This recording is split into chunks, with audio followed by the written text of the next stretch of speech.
People always ask, why bother swapping out an oxygen sensor on a '97 Ford F-150? It's one of those deceptively crucial parts. An old sensor wrecks your gas mileage by up to 40%. That's basically lighting bills on fire every fill-up. First thing is to understand the warning signs. A rough idle, check engine light, or suddenly dropping fuel economy are dead giveaways. Lots of people blame spark plugs or fuel injectors, but nope. That little sensor, crusted with carbon, is the culprit more often than you think. Here's a fun one. Removing an O2 sensor isn't actually rocket science. Most people get stumped by rust. Make sure you have PB Blaster or any penetrating oil you trust. You need this or you'll spend an hour wrestling, swearing, and still get nowhere. Now, tools. Forget channel locks, get an actual oxygen sensor socket, about $10 at any auto store.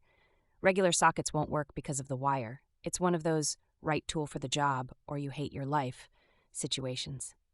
Don't touch the hot exhaust. Do this job on a cold engine or you're getting second-degree burns. Bonus tip, if you need extra leverage, use a breaker bar.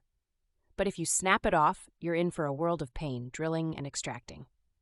Jack up the front and throw jack stands under, even if you think you can wiggle under without them. People die from being lazy under cars.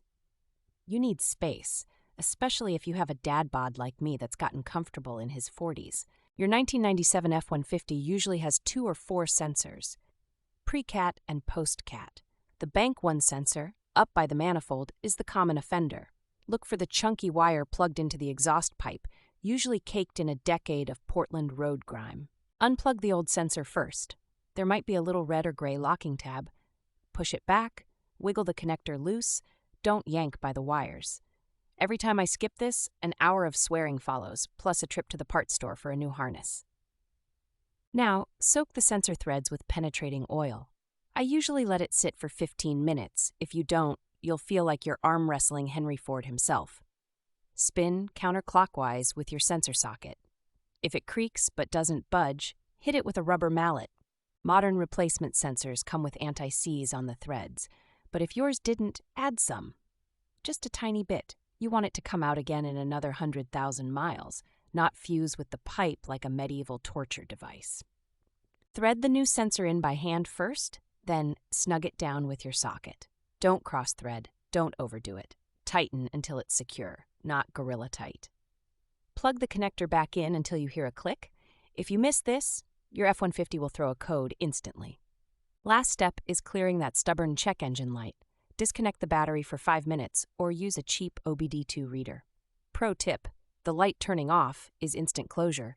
You just saved yourself hundreds, and you'll see an MPG bump almost right away. Test drive time. Acceleration should be smoother, maybe it idles quieter, and best of all, MPG creeps up. This is one of those $40 jobs that have a real, wow, why didn't I do this sooner effect? Now go brag to your neighbor, and maybe replace his sensor too.